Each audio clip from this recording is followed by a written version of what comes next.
جب میں اسے پڑھتا ہوں تو 2 لفظ لکھے ہوتے ہیں عبد الغفار.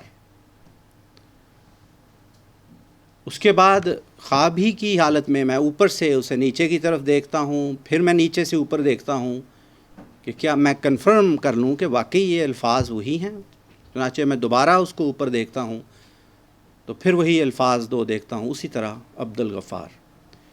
اس کے بعد قرآن کریم کی سورہ آل عمران کی 82-83 جو آیات ہیں وہ پڑھائی جاتی ہیں، اور اس طرح یہ خواب جو ہے مکمل ہوتا ہے.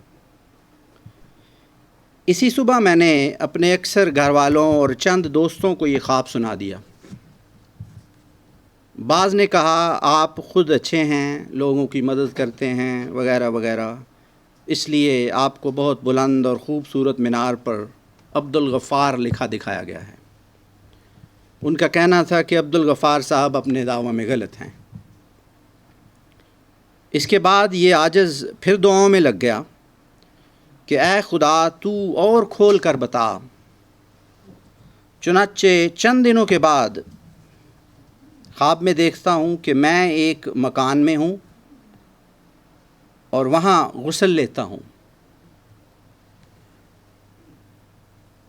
اور پتہ چلتا ہے کہ یہ مکان عبد الغفار صاحب اید اللہ تعالیٰ بنصر عزیز کا ہے. اور اس مکان کے ارد گرد بے شمار لوگ ہیں، اور غفار صاحب اس مکان میں قرآن کریم پڑھا رہے ہیں، اور یہ لوگ نہایت توجہ سے قرآن سیکھ رہے ہیں. جب یہ خواب لوگوں کو بتایا تو یہ لوگ جنہوں نے ارادہ کیا ہوا تھا کہ ہرگز نہیں ماننا، مجھے کہنے لگے کہ یہ آپ کا وہم ہو سکتا ہے. مگر اس وقت تک مجھ پر یہ بات کھل گئی تھی کہ غفار صاحب اپنی سچائی کو ثابت کرنے کے لیے اپنے پاس انتہائی قوی دلائل اور براہین رکھتے ہیں، اور پھر 2 لگاتار ناقابل فراموش خوابیں بھی ثابت کر رہی ہیں کہ یہ شخص خدا کی طرف سے ہے، نہ کہ شیطان کی طرف سے. کیونکہ قرآن کریم سے شیطان کا کیا لینا دینا ہو سکتا ہے؟ جہاں قرآن پڑھایا جا رہا ہو، شیطان تو وہاں سے کوسوں دور بھاگتا ہے. اس کے بعد ایک بات بار بار دل میں آئی کہ جب خلیفہ رابع صاحب کو غفار صاحب نے اچھی طرح کھول کر 1993 میں بتایا اور اپنا دعویٰ ایک مقدمہ کی شکل میں ان کے سامنے رکھا،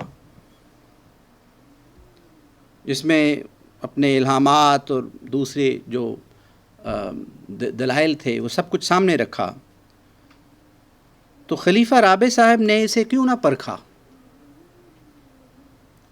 میرے دل میں خلیفہ رابع صاحب کے بارے میں بے حد احترام اور انتہائی مثبت اثر پایا جاتا تھا. خدا تعالیٰ نے میری یہ مشکل ایسے آسان کی کہ ایک رات خواب میں دیکھتا ہوں کہ ایک انتہائی عجیب جگہ پر ہوں جو کہ اس دنیا میں نہیں لگتی. اس کی تصدیق بھی اللہ تعالیٰ نے اسی خواب میں کر دی.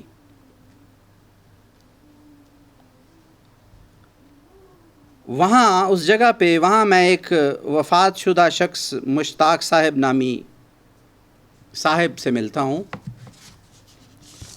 اور وہ مجھے بے حد خوشی اور ادب سے ملتے ہیں، اور مجھے یہ مشتاق صاحب کہتے ہیں کہ سید صاحب چلیں آپ کو مرزا طاہر احمد صاحب کو ملواتے ہیں.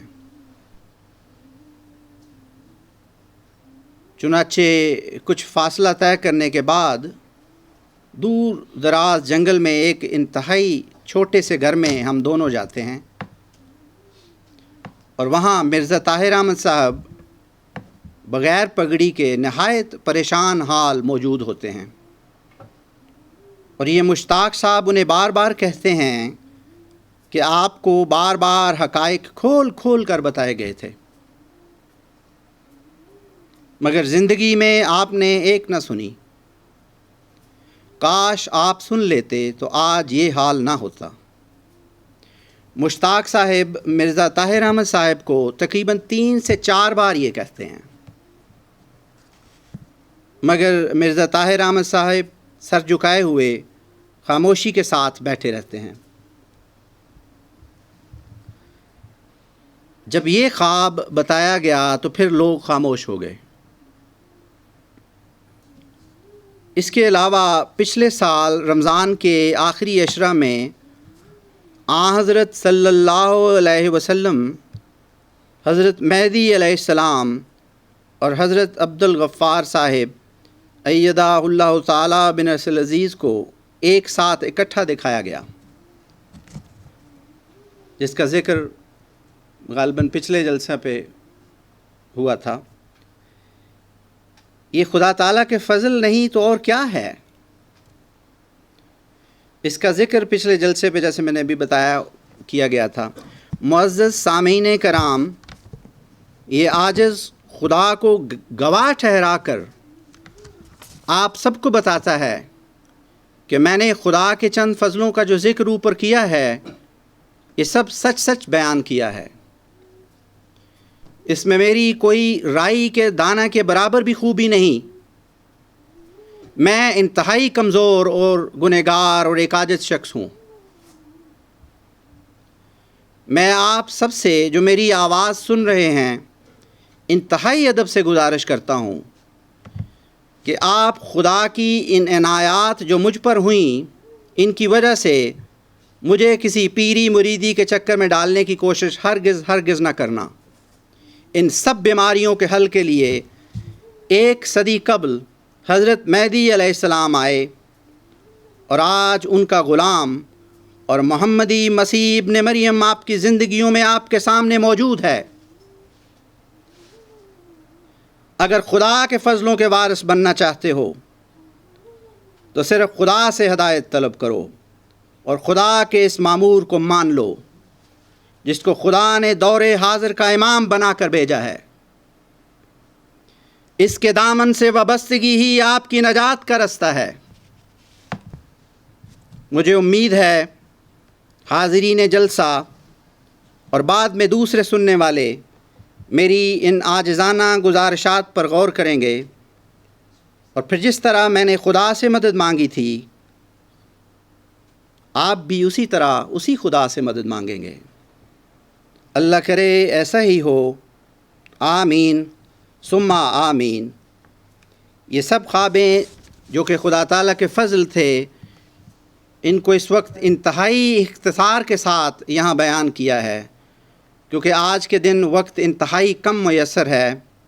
سامعین کرام ان کو تمام تفصیل کے ساتھ ہماری ویب سائٹ سے پڑھ سکتے ہیں۔ انشاءاللہ تعالی کل جلسہ کے آخری دن یہ عاجز تقریر کی شکل میں کچھ گزارشات آپ سب کے سامنے بیان کرے گا جو حق کے طالبوں کے لیے کچھ نہ کچھ ضرور کام آئیں گی انشاءاللہ تعالی۔ وآخر الدعوانا ان الحمد للہ رب العالمین۔